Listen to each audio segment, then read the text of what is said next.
Good morning, students. Today I'm going to start off with the fifth lesson in your textbook. So as I said earlier, please have your textbook and follow word by word. Alright. The lesson that we are going to see today is the great spirit of the sal tree. Okay, we are going to learn about this particular tree called the sal tree. So I'm starting off with the lesson. Please go through your textbook. Once upon a time, a king of a North Indian kingdom wanted to build a palace more remarkable than any other in the country.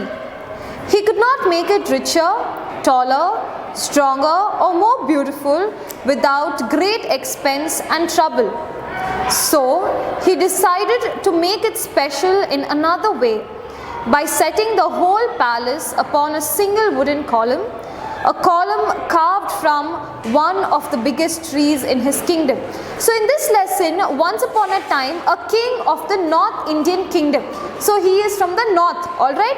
He wanted a palace more remarkable than any other country. So he wanted to construct a palace of his own, which is very different from any other place, okay.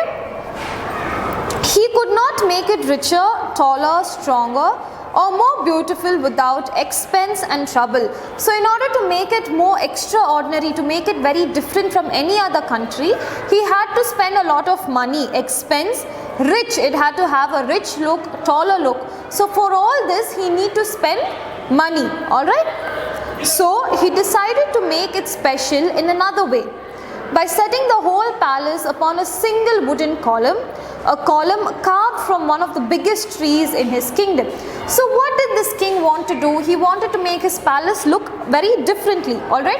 So what he wanted to do? He wanted to construct the palace in a wood, in a single wooden tree, alright. He sent his ministers and said, "Send men to my forest far and near and tell them to cut down and bring to the city without delay the mightiest tree they can find." So what did the king do? He sent all his ministers in the forest and he told, cut down the biggest tree, the mightiest and the strongest tree that you find in the forest, okay. 30 foresters were dispatched, but they soon returned saying that though there were many trees equally strong and gigantic in the king's forest, they could never carry or drag them over the difficult terrain that lay between the forest and the city.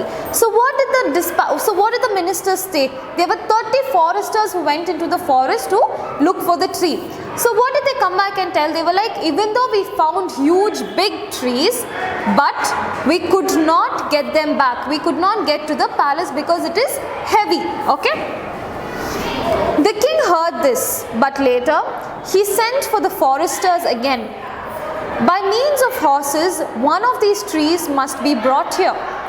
He said, "It is not possible," they said. "No horse could move such a tree even an inch." So what did the king say? After some time the king heard this, but later he sent for the foresters. He also sent them again. By means of horses, one of these trees must be brought here. So he told, by some means you should bring the tree here. At least by horse, by a wagon you bring the tree. So what did the others say? It is not at all possible to bring a big patch of tree. By means of bullocks then, he said. So he was like, if not by a horse, what about a bullock cart? By a bullock you can bring the tree. The bullocks could not possibly force their way through miles of such dense forest. By means of elephants then, it's hardly possible, for the ground is so marshy that the elephants would sink to their knees in it. So the king was like, okay, in bullock cart can you bring them? So they were like, the bullock could not go inside the forest because the forest is very dense. Dense meaning it is very thick. So the king was like, okay, why not go get an elephant? So they are like, the forest is very dense. Dense also is nothing but thick and the soil is moist. So when you go to the forest with the elephant, the elephant might sink down. It will go down. It will not be able to carry the wood. "Very well," said the angry king.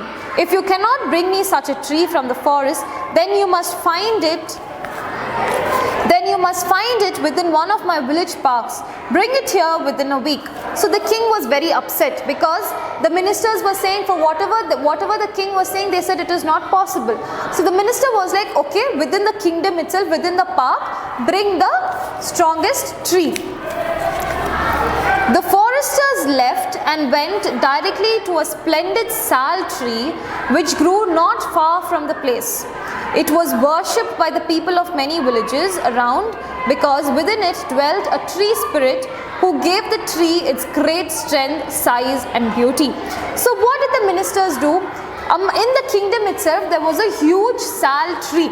Okay, the sal tree was worshipped by the villagers. Worship is nothing but, why did they worship is because they felt that the sal tree was very sacred and there was something very special about the tree. There's a tree spirit living in it, because of that only the tree is so strong. This was a belief by the villagers. The foresters decided with much reluctance that the king's column must be made from this lordly sal tree, from no other. So the ministers were finding it very difficult to take this sal tree because it is considered to be sacred, correct? So what happened was, the ministers with big heart, with difficult heart, they were like, okay fine, we have to take it only from this place. They returned to it with garland, lamps and music to offer them to the spirit inside and to warn him that he must leave his abode.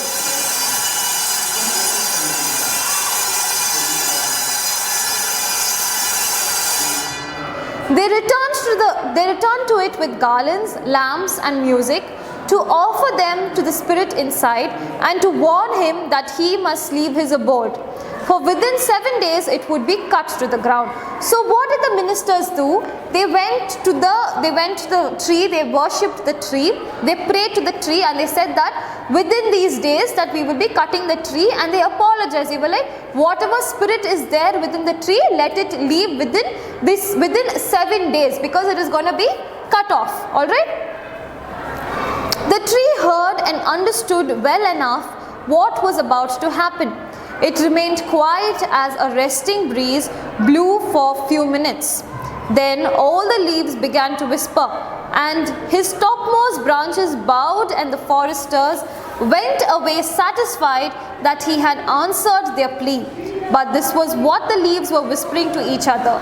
So what happened was, the tree spirit heard and understood what the ministers were saying. Okay fine, that they are going to cut the tree down in a very short span of time, and within that whatever spirit is there in the tree has to be left.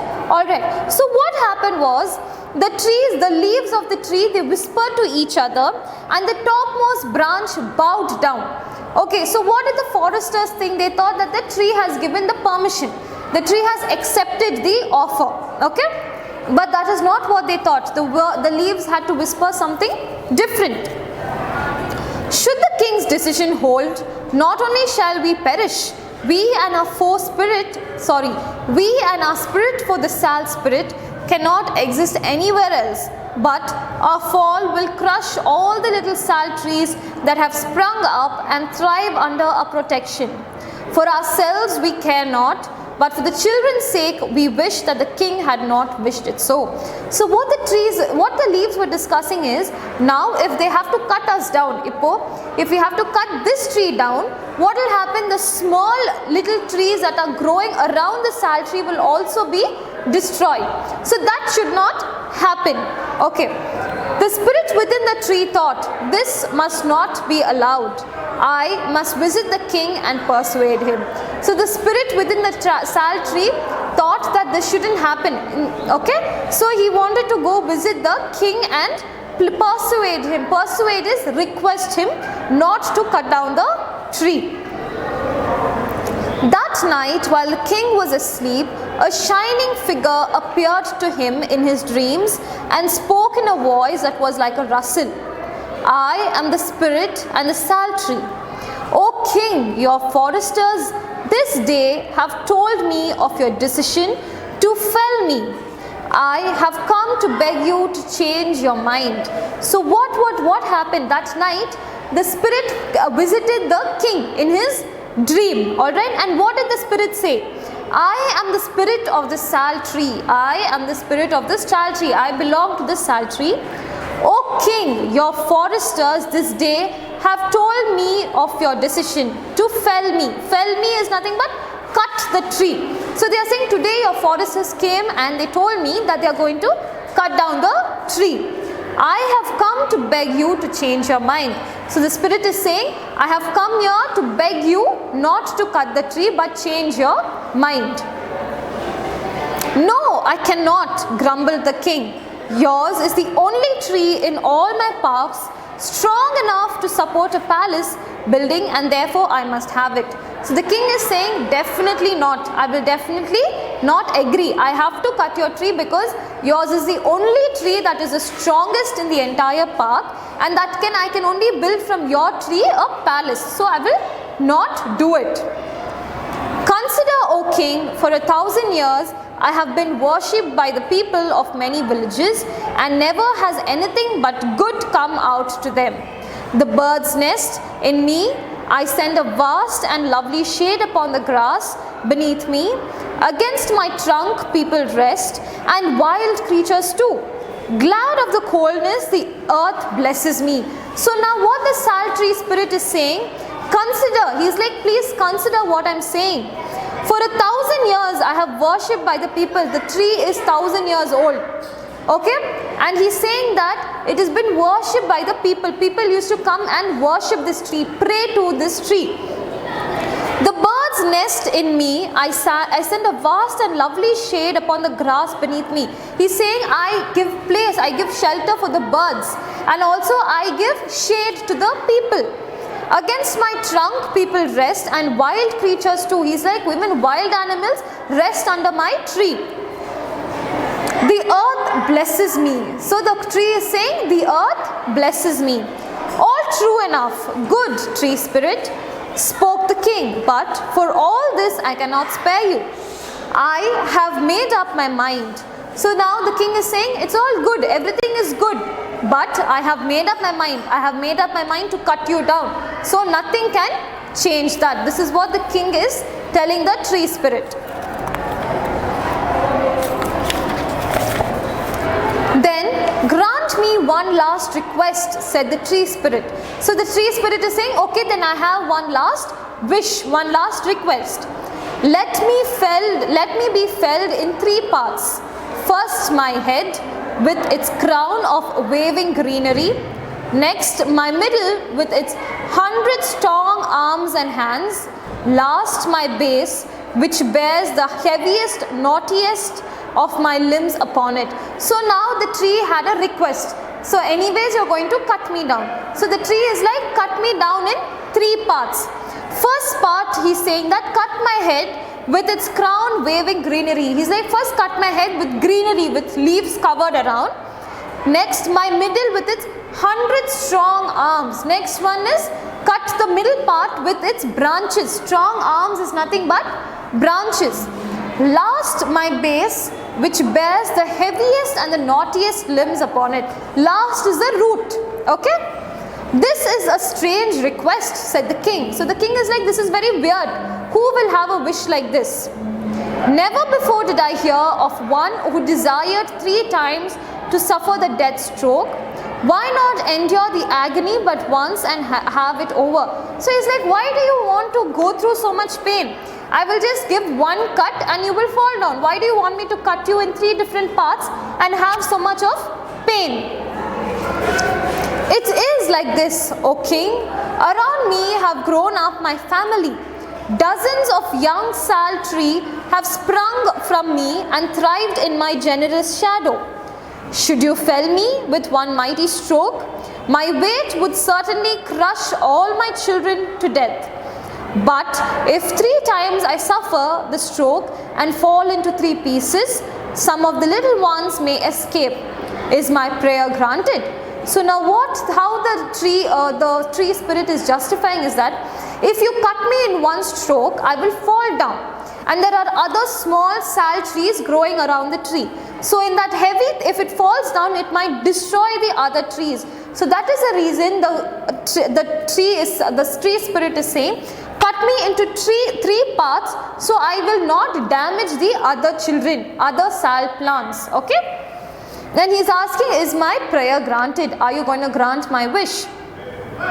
Indeed it is, said the king, whereupon the tree spirit faded away. So the king agreed to this. He was like, definitely I will grant this wish.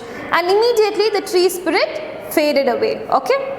The next morning the king called his ministers and his foresters and told them that he had changed his mind. The column for the new palace should be built of stone and not wood.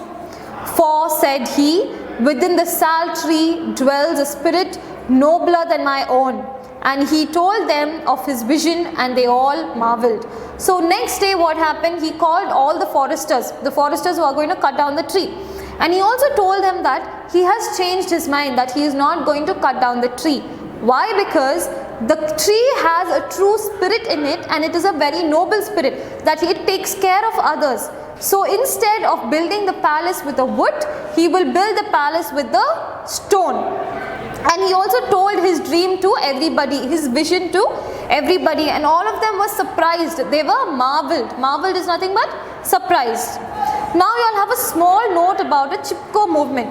Chipko movement is nothing but a movement which was started in the North India in order to protect trees, in order to stop foresters cutting down trees. So in this movement what people used to do is they used to hug the tree and stand so that nobody cuts the tree. Alright. Chipko movement, a protest by villagers who embrace is nothing but hug. They hold the tree. Hug the tree to prevent it from being felled. Felled is nothing but chopped, cut off. A prominent leader who contributed significantly to this movement is Sundarlal Bahuguna, a Gandhian. So one of the most important leader who contributed to this was, the main reason why he started this was Sundarlal Bahuguna, a Gandhian. Gandhian is nothing but a person who follows Gandhi movement, non-violence. Okay. So this is about your lesson. And also children, your FA4 exams will be starting from this coming week. I will be sending you all the portions. Please learn and write the question answers without seeing, and send it to my personal number. Alright, thank you.